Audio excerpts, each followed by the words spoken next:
오늘 저는 하나님의 안경으로 본 모리아산이라고 하는 제목으로 말씀을 드리겠습니다. 창세기 22장 5절부터 10절까지의 내용을 본문의 말씀으로 보겠습니다. 이에 아브라함이 종들에게 이르되 너희는 나귀와 함께 여기서 기다리라.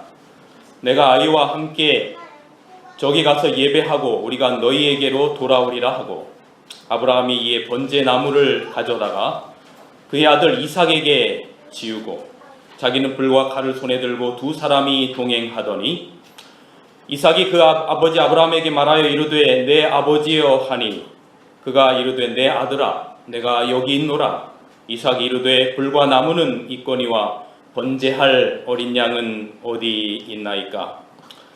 아브라함이 이르되 내 아들아 번제할 어린 양은 하나님이 자기를 위하여 친히 준비하시리라 하고, 두 사람이 함께 나아가서 하나님이 그에게 일러주신 곳에 이른지라. 이에 아브라함이 그곳에 제단을 쌓고 나무를 버려놓고 그의 아들 이삭을 결박하여 제단 나무를 위에 놓고 손을 내밀어 칼을 잡고 그 아들을 잡으려 하니. 오늘 창세기 22장의 본문은 목사님들이 참으로 많이도 설교하는 장입니다.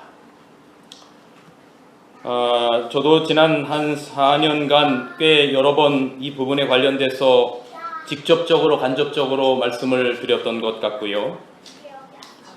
요즘 창세기를 묵상하다가 특히 마음에 와닿는 부분만을 떼어서 안식일 설교를 계속하고 있는데, 이 부분에 또 다른 마음에 감동이 되어서 오늘 설교를 준비했습니다. 아브라함 100세에 이삭을 얻었습니다. 75세에 약속하신 그 이삭이, 아들이 25년을 기다리다 100세에 얻게 되었습니다. 그로부터 20년의 시간이 지났습니다.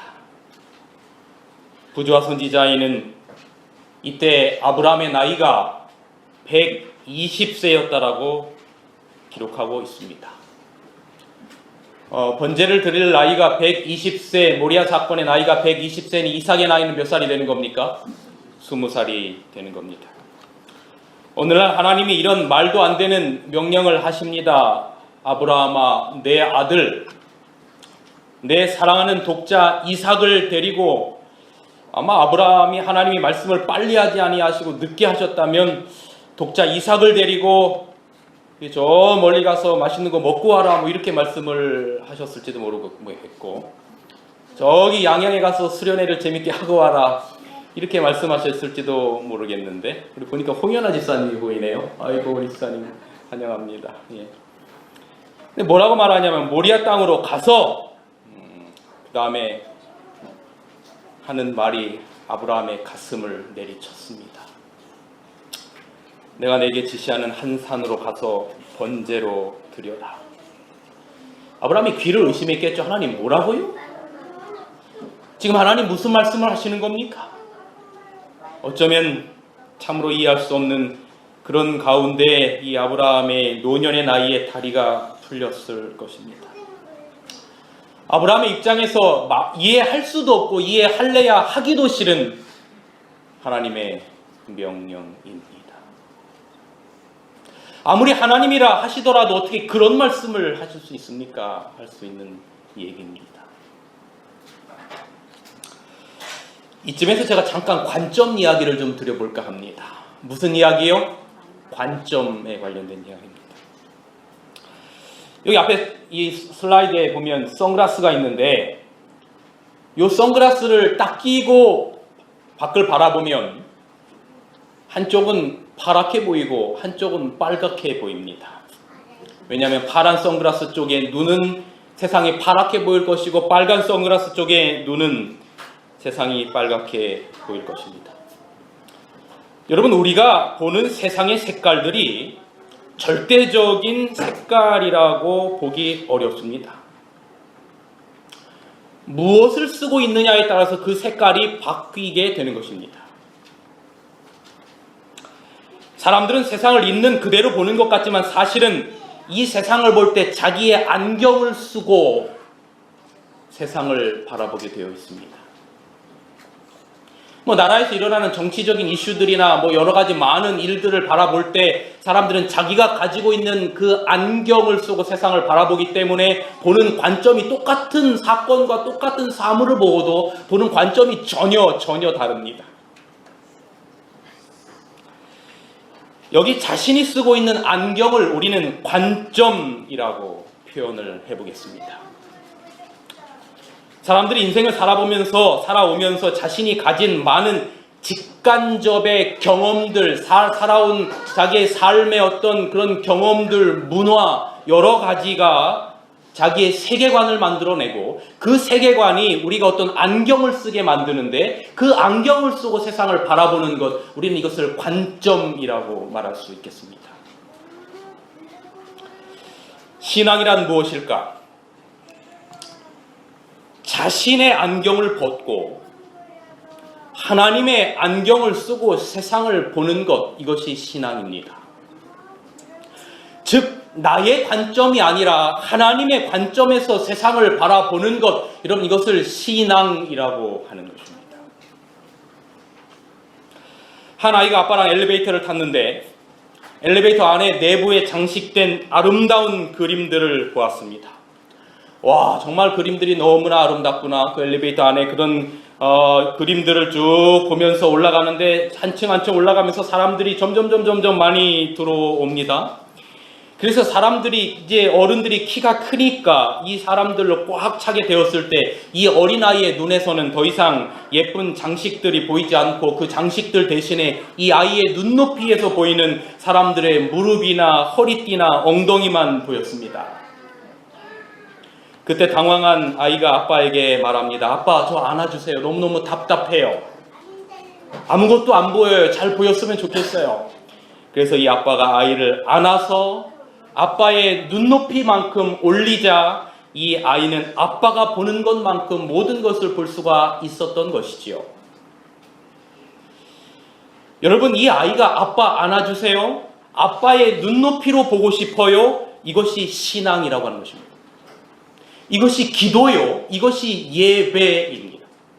오늘 우리가 이 자리에 앉아서 우리의 눈높이로 이곳을 보면 어쩌면 이 세상의 그 큰 거대한 교회들보다도 우리는 어쩌면 너무나 초라할지도 모르겠어요. 우리의 눈에서 보는 눈높이입니다. 그런데 과연 하나님의 눈에서 보는 그 눈높이, 하나님의 눈에서 보는 우리의 예배, 하나님의 눈에서 보는 우리의 신앙, 과연 그것은 어떤 것일까? 그리스도인들은 우리의 영적 아버지인 하나님의 눈으로, 관점으로 세상을 볼 수 있어야 합니다. 제가 여기 아브라함이 갈대아 우루 그 아버지 데라로부터 나와서 이 갈대아 우루 지역입니다. 그래서 하란에 머물러서 꽤 오래 살다가 아브라함 75세 때 드디어 하란으로부터 나와서 가나안, 세겜에도 이르고 그렇게 여정이 창세기 12장서부터 기록이 되어 있습니다. 12장서부터 아브라함을 부르시는 12장서부터 오늘 모리아 산의 사건까지 22장까지 약 10장의 시간을 지나게 되면서 여러분 시간은 약 55년 정도의 시간이 지나게 됩니다.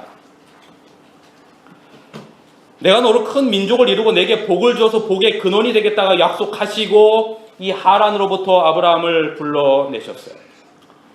그리고 그가 살아오면서 기근을 피해서 애굽으로 가기도 했다가 거기서 자기 살려고 아내를 누이라고 속이는 짓까지 합니다. 창세기 12장. 그리고 롯과 이별합니다. 13장. 롯은 소돔과 고모라를 선택합니다. 그런데 그곳에서 엘람 왕에게 롯이 포로로 잡혀갔을 때 가서 구하는 장면 14장. 그 다음에 하나님의 할례로, 하나님과의 언약으로 할례를 행합니다. 15장.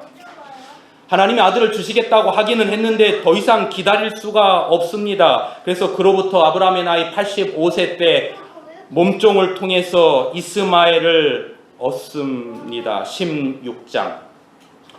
그리고 90세에 하나님의 천사가 나타나서 아들을 약속하자 믿지 못해서 지난주에 말씀드렸던 냉소의 웃음을 짓습니다. 17장. 멸망하는 소돔과 고모라를 위해서 중보 기도를 합니다. 의인 마지막에 50명만, 40명만, 30명만 계속해서 내려가다가 마지막 10명만 있으면 하나님 거기 멸하지 않으시지 않으시겠습니까? 하나님 앞에 간절히 기도합니다. 19장. 그리고 드디어 아브라함 100세에 약속된 이삭을 주십니다. 21장.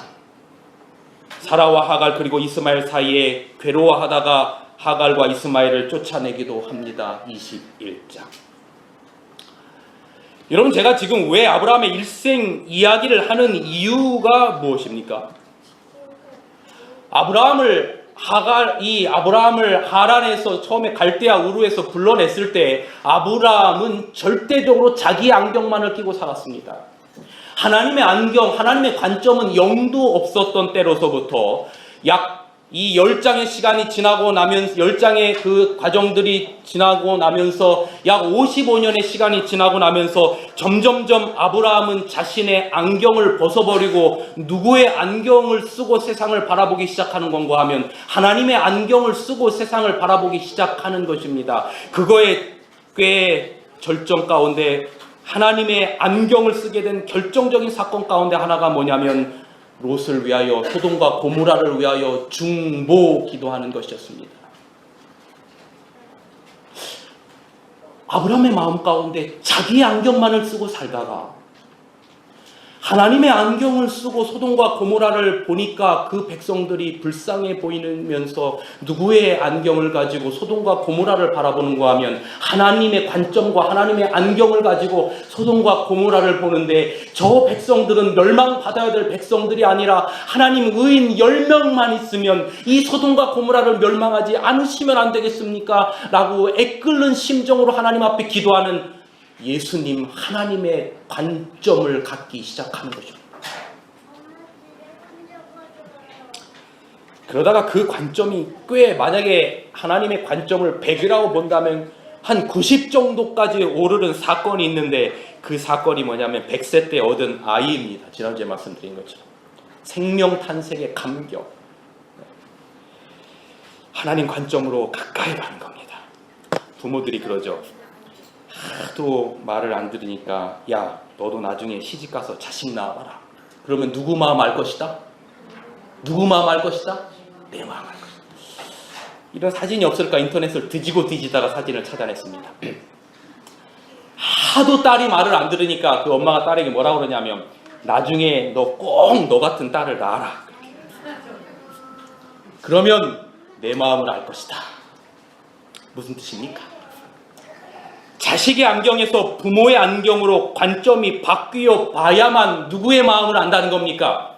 부모의 마음을 안다는 거예요. 자식을 낳기 전까지는 절대로 죽었다 깨나도 부모의 마음을 알 수가 없다는 거죠. 이걸 성경에는 해산함으로 구원을 얻는다라고 하는 디모데전서의 표현이 있습니다. 자식을 낳을 때 부모는 죽는 겁니다. 제가 낳아보진 않았습니다만 의학적으로 보니까 이 우리 몸에 수백 개의 뼈 마디가 있는데 그 뼈 마디가 자식을 낳기 위해 다 늘어난답니다. 이렇게. 그리고 자기가 죽는 산고를 치르면서 자식이 태어나요. 제가 전에도 말씀드린 것 같은데 제가 지금은 요렇지만 제가 태어날 때 4.05로 태어났어요. 4.05. 병원에서도 아니고 저희 시골 옛날 집에서 산파가 와서 태어났어요. 저희 어머니 보신 분 계시지만 작으십니다. 체구가. 저놨다가 죽을 뻔 하셨어요. 죽는 산고를 치면서 자식이 태어나는 겁니다. 그리고 가슴 아리하면서 키워가면서 딸은 이런 생각을 하는 거죠. 그때 엄마가 이런 마음이었구나. 웃긴 사진 하나 더 보여드릴까요? 하도 말도 안 듣는 딸이 너 시집가서 너 같은 딸 하나 낳아라 했는데 이 딸이 시집을 갔는데 쌍둥이 딸을 가졌어요. 엄마가 뭐라냐면 쌍둥이라고 이거 막 웃으면서 아이고 배야 너 이제 죽었다 이렇게 하는 거예요. 너 같은 딸을 둘이나 낳다니 이렇게 되는 거죠. 그러다 이 딸이 뭐라 그러냐면 엄마 지금 웃을 때야? 내 인생은 쫄딱 망했어. 이렇게. 점점점 자식을 낳고 그 자식을 키워가면서 자기의 안경을 벗어버리고 누구의 안경을 쓰기 시작하는 건가 하면 부모의, 엄마의 안경을 쓰기 시작하고, 안경을 쓴다라고 하는 것은 부모의 관점에서 똑같은 사물을 보기 시작한다는 것입니다. 우리는 이것을 철들었다 표현해요. 그런데 아브라함이 아직은 아니었어요. 아브라함이 완전히 하나님의 안경을 쓰고 세상을 보는 관점을 갖기 위해서는 죽는 경험, 즉 해산의 경험을 해야 되는데, 그게 바로 창세기 22장의 오늘 본문의 모리아산의 사건인 거예요. 내 아들, 내 사랑하는 독자 이삭을 번제로 드려라. 이때 부조화 선지자 141페이지에 이렇게 기록하고 있습니다. 한번 들어보세요. 이 명령을 받았을 때 아브라함의 나이는 120세였다. 그는 그의 세대에서도 노인으로 간주되었다. 아브라함이 175세까지 살았는데 그의 세대에서도 노인으로 간주되었다. 그는 젊은 시절에는 어려운 일도 견디고 위험한 일도 용감하게 밀고 나갈 만큼 굳센 사람이었으나 이제는 청춘의 열정도 사라져 버렸다. 무덤을 향하여 비틀거리는 발걸음을 옮겨놓는 노년에는 낙담케 할 곤란한 고통도 성년의 활력이 왕성한 때에는 용감하게 맞이할 수 있었다. 그러나 노령의 짐이 그를 짓눌러서 그가 걱정과 수고에서 쉬기를 바랄 때까지 하나님께서는 아브라함에게 있어서 가장 혹독한 시험이었던 당신의 마지막 시험을 보류하셨다.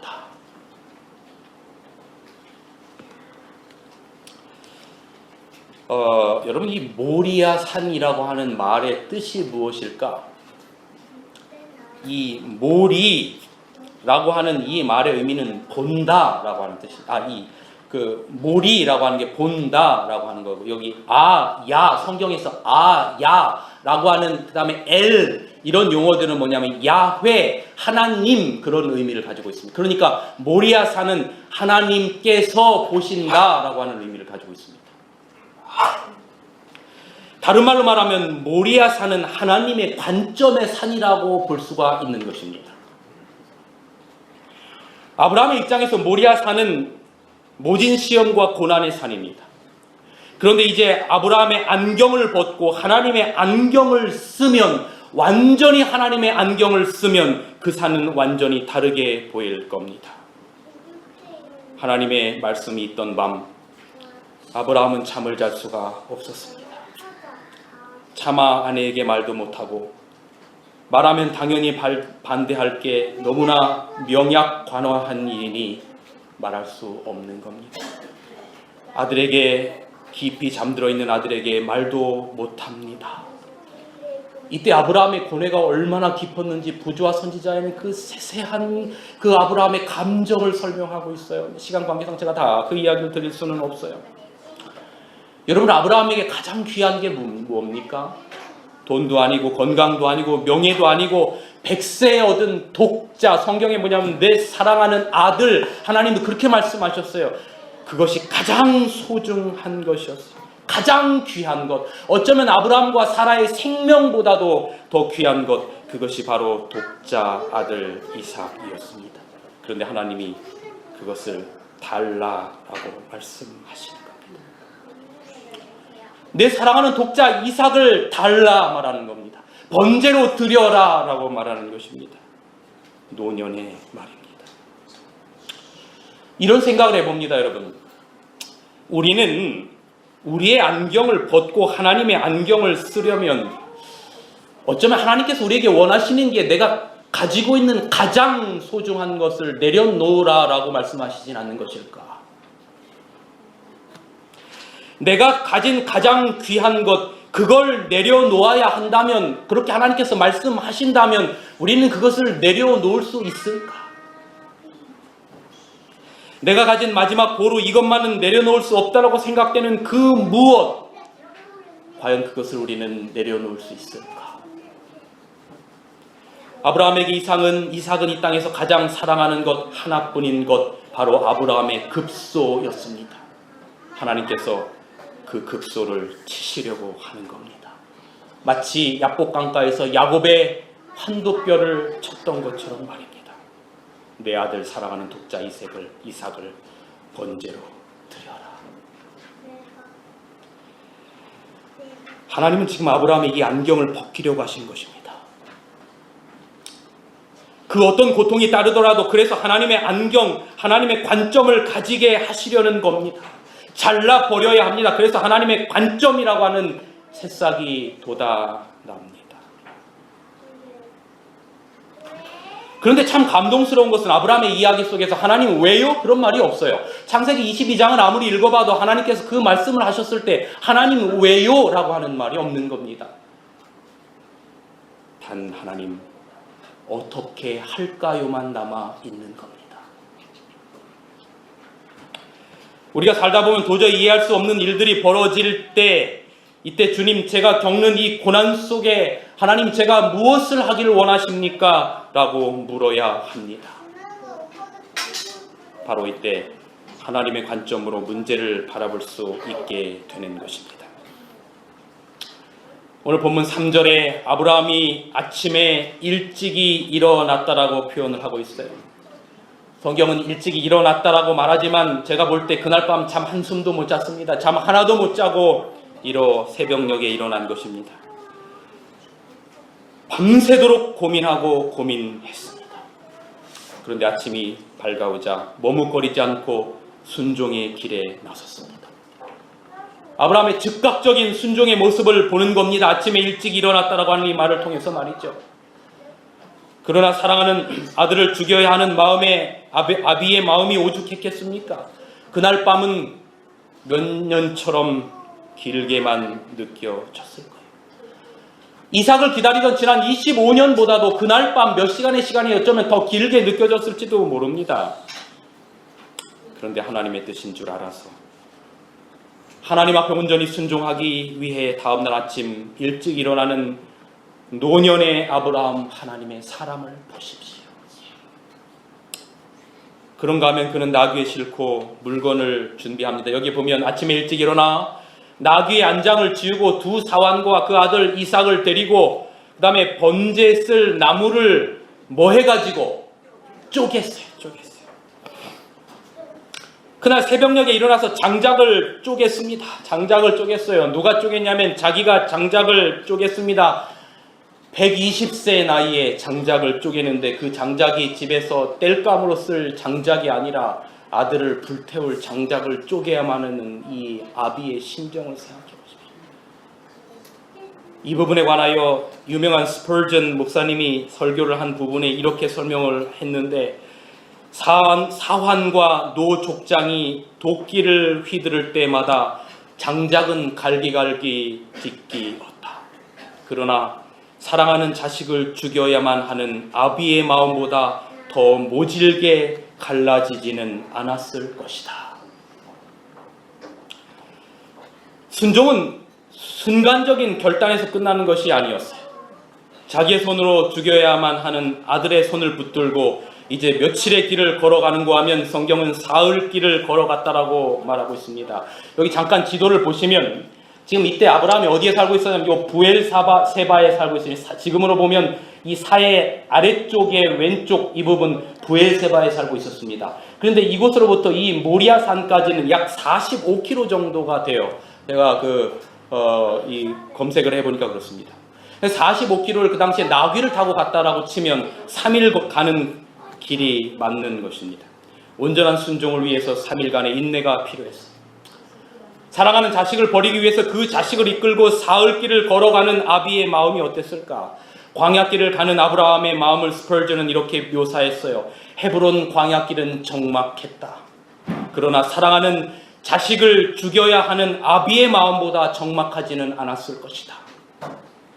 사흘길을 마치고 모리아산 아래 도착하자 하인들에게 너네들은 잠깐 여기 있어라. 내가 산에 가서 예배하고 다시 돌아오리라 라고 말하고 올라갑니다. 이제 아브라함이 산길을 오릅니다. 방해될 만한 모든 것들을 다 제거하고 하인도 아내도 다 두고 아들 이삭과 함께 그 산을 오르는 것입니다. 그런데 바로 이 순간, 지금까지의 모든 고민과 승리를 수포로 돌이킬 만한 한 펀치가 날라왔어요. 정말로 웬만한 타이슨의 주먹보다도 더 큰 펀치가 아브라함에게 날라왔는데 바로 이 이삭의 한마디였습니다. 내 아버지요, 내 아버지요, 불과 나무는 있거니와 번제할 어린 양은 어디 있나이까. 아버지의 동정, 부성의 관점으로 자식을 보게 하는 도전이었어요. 때문에 이 말은 지금까지 참고 참아왔던 아버지의 심정의 뇌관을 폭파시킬 수 있는 그런 말이었어요. 그러나 아브라함이 이렇게 말합니다.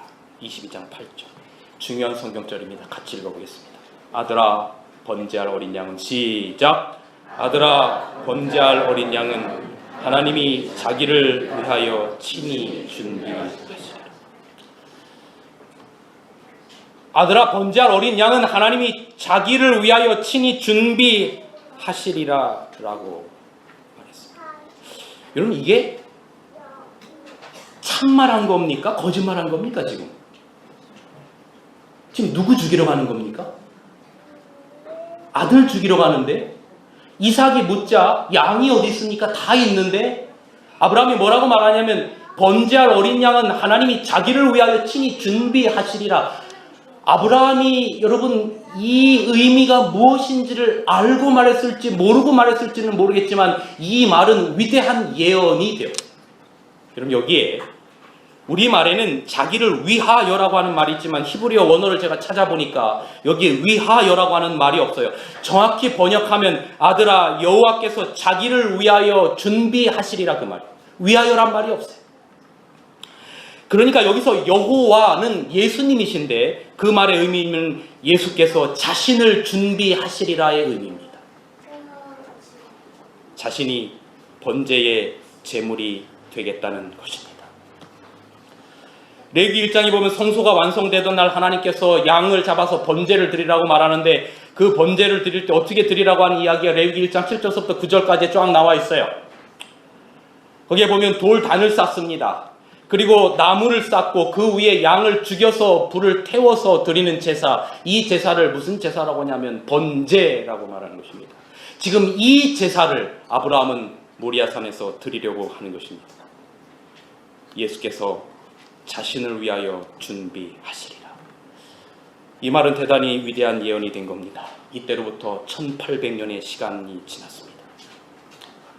이삭이 장작더미를 짊어지고 모리아산을 오르듯이 예수께서 자신을 위하여 준비하시리라고 하는 아브라함의 예언처럼 하나님의 아들이 등에 십자가 나무를 지고 모리아산 골고다 언덕을 오르고 계셨던 것입니다. 여기서 아브라함의 마음은 하나님 아버지의 마음이었어요. 모리아산에서 죽으러 가는 이삭은, 나무를 쥐고 올라가는 이삭은 그로부터 1800년 후에 갈보리 언덕에 십자가를 짊어지시고 올라가는 예수님을 표상하는 것이었고 그림자였어요. 자신의 안경을 벗어 던지고 하나님의 관점으로 모리아 산을 보니까 그 모리아, 하나님의 관점으로 본 모리아 산은 바로 하나님의 아들 예수 그리스도의 십자가가 있었던 곳이었던 것입니다. 이것이 계시요 예언이었던 겁니다.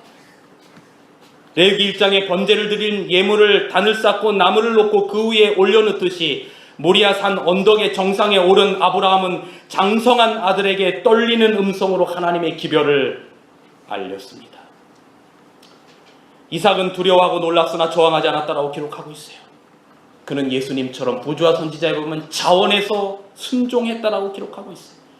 이제 마지막 단을 다 쌓고 나무를 다 쌓고 마지막 사랑 이야기를 나누는 이야기를 부조와 선지자에 기록하고 있어요. 마지막 사랑 이야기, 마지막 이야기를 나누며 마지막 눈물을 흘렸다라고 기록하고 있어요.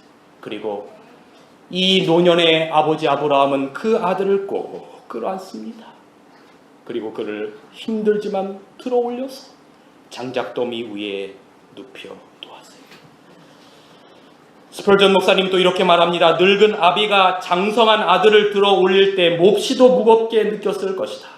그러나 자식을 죽여 바치기 위해 그 자식을 들어야 하는 아비의 심정만큼 무겁지는 않았을 것이다. 드디어 아브라함의 아들 이삭을 눕히고 모든 것이 준비되었습니다. 아브라함은 그 칼을 높이 치켜들었어요. 그리고 이삭을 향하여, 이삭의 가슴을 향하여 그 칼을 내려치려고 하는 그 순간 갑자기 그의 팔을 어떤 힘 있는 존재가 잡았습니다. 팔이 정지됐어요. 그때 황급히 하나님의 음성이 들렸어요. 아브라함아, 아브라함아, 그 아이에게 내 손을 대지 말라. 내가 내 아들 독자라도 내게 아끼지 아니하였으니 이제는 내가 하나님 경외하는 줄을 아노라. 이제야 아노라. 자기의 마지막 보루였던, 사실 아들을 죽이는 것은 자기의 생명을 끊는 일이었어요. 이 순간 그는 그의 손을 잡은 것이 하나님의 아들임을 알았습니다.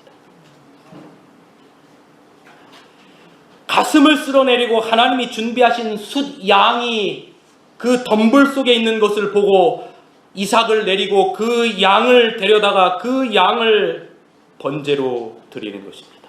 여호와 이레, 여호와께서 준비하셨다. 여러분, 이때 아브라함이 그 이삭을 내리치려고 하는 순간 무언가 강력한 힘이 아브라함의 손을 잡고 아브라함에게 아브라함아, 아브라함아, 내 아들에게 손을 대지 말라 라고 말하고 그 아들을 내리고 덤불 속에 하나님께서, 여호와 이레 하나님께서 준비하신 그 양을 드리면서, 번제로 드리면서 하나님께서, 아브라함은 무슨 생각을 했을까? 여러분, 이때 아브라함은 보았습니다. 확실히 보았습니다. 어렴풋이 본 것이 아니라 확실하게 보았는데 무엇을 보았냐면 그로부터 약 1800년 후에 아들을 죽일 수밖에 없는 하나님의 마음을 보았어요. 인간의 죄를 짊어지고 대신 죽으시는 하나님의 어린 양을 그곳에서 보았어요. 이게 디모데전서 2장 15절에 해산함으로 구원을 받는다라고 하는 의미예요. 예수님께서 이렇게 말씀하셨어요. 요한복음 8장 56절. 나의 조상 아브라함은 나의 때를 볼 것을 즐거워. 여러분, 요한복음에 아직 내 때가 이르지 아니하였다, 이 때라고 하는 말이 많이 나오는데 그 때라고 하는 것이 무엇인가 하면 예수님이 십자가에 달려 돌아가시는 걸 나타내는 거예요. 근데 예수님께서 요한복음 8장 56절에 뭐라고 말하냐면 너희 조상 아브라함은 나의 때 십자가 지는 것을 볼 것을 보고 즐거워하다가 기뻐하였다. 여기 기뻐했다라고 하는 말은 궁극적인 기쁨을 나타내는 거예요. 양의 죽음이 이삭을 구원했듯이 하나님의 아들이 죽음이 인류를 구원했다라고 하는 그 말할 수 없는 기쁨이었던 것입니다. 이때 비로소 아브라함은 완전히 100% 하나님의 안경을 쓰고 하나님의 관점을 갖게 된 겁니다. 너도 자식 낳아봐라. 그러면 부모 마음 알 거다. 이 말을 이 상황에 바꿔보면 아브라함아, 너도 모리아 산에서 자식 바쳐봐라. 그러면 이 똑같은 모리아 산에서 나의 독생하신 아들 예수를 인류를 위해 죽여야만 하는 내 마음, 내 관점을 너도 이해할 거다. 로마서 8장 31절. 그런즉 이 일에 대하여 우리가 무슨 말하리요? 만일 하나님이 우리를 위하시면 누가 우리를 대적하리요? 자기 아들을 뭐하지 아니하시고 아끼지 아니하시고 내가 내 독자 아들이라도 아끼지 아니하였으니 같은 말이 우리 모든 사람을 위하여 내어주시니까 오직 그 아들과 함께 모든 것을 우리에게 은사로 주지 아니하시겠느냐. 여러분, 그래서 아브라함을 하나님께서 나의 벗이라고 칭하셨어요. 여러분, 친구는 말이죠, 마음을 서로 통하는 게 친구죠. 마음이 통하지 않으면 친구가 될 수 없어요. 하나님의 마음을 아는 벗, 하나님의 관점으로 모리아산을 바라보는 친구가 자기 안경을 완전히 벗어버리고 하나님의 안경을 쓰게 된 아브라함의 이야기였던 것입니다. 그런데 여러분, 여기서 대단히 중요한 마지막으로 선악간의 대쟁투의 문제가 하나 더 남아있어요. 하나님께서는 아브라함이 이것도 보기를 원하셨어요. 사단이 온 우주의 거민들, 지적 존재자들 앞에서 아브라함을 고소했는데 부조와 선지자 155페이지에 보면 이렇게 사단이 아브라함을 고소했어요. 사단은 하나님과 천사들 앞에 아브라함이 언약의 조건을 따르지 못하였다고 비난하고, 그래서 하나님의 축복을 받을 자격이 없다고 그를 고소하였다. 하나님, 아브라함이 믿음의 조상이라고요? 웃기는 소리 하지 마세요. 하나님의 약속 못 믿어서 하갈을 통해서 이스마엘 낳았잖아요. 얼마나 하나님을 못 믿었으면 2번씩이나 자기 아내를 누이라고 거짓말했잖아요. 이런 자가 무슨 하나님의 벗이고 하나님의 자녀이고 의로운 자입니까? 하나님 보좌 앞에 고소한 겁니다. 그런데 그 모리아산에 순종하는 모습을 통해서 사단이 우주 앞에 거짓말장이었다라고 하는 펀치를 사단에게 날린 겁니다. 이로부터 1800년 후 예수님께서 십자가에 달려 돌아가실 때 완전히 사단의 머리를 부숴버리는 창세기 3장 15절의 예언을 이루게 된 것입니다. 여러분, 바로 이 아브라함이 아들을 죽이려고 하는 그 순간 1800년 후에 있을 그 아버지의 마음과 예수 그리스도의 십자가를 보았을 뿐만 아니라, 여러분, 바로 이때 사단의 그 모든 고소의 영적인 대쟁투 가운데 사단이 패배한 걸 보았는데, 부조와 선지자 155페이지에 이렇게 기록하고 있어요. 계속해서 바로 그때, 이때가 아브라함을 이삭을 내리려고 하는 그 순간, 천사가 그의 손을 잡는 바로 그 순간, 하나님의 아들이 그의 손을 바로 잡는 그때에 구속의 신비 위에 빛이 비쳤으며 천사들도 사람의 구원을 위하여 하나님께서 마련하신 놀라운 준비를 보다 분명하게 이해하였다. 마침내 아브라함이 하나님의 안경을 쓰고 모리아산을 바라보게 된 것입니다. 여러분, 하나님은 결국 우리를 승리케 하실 분이십니다. 아멘입니까? 지금 우리의 관점으로 이해할 수 없는 일들을 통해 우리가 순종하고 따르면 마침내 여호와의 이레의 하나님께서 우리를 승리케 하실 것을 믿습니다. 모든 것을 준비하셨습니다. 주님 말씀 따라 순종의 생애를 사십시오. 십자가를 바라보고 사십시오. 나머지는 다 하나님께서 준비하십니다. 하나님의 관점, 그것이 세상을 내려놓고 내가 얻어야 할 신앙의 절정입니다. 사랑하는 여러분, 우리는 매 안식일마다 모리아산을 오르고 있는 것입니다. 모리아산의 번제의 사건은 예배였다라고 기록하고 있어요. 우리가 예배를 드리고 너에게 다시 돌아오리라고 종에게 말했습니다. 여러분, 우리는 매 안식일마다 동구능 모리아산에 오르게 되는 것입니다. 이 시간 우리의 오염된 눈을 내려놓읍시다. 우리의 관점, 우리의 안경을 벗어버립시다.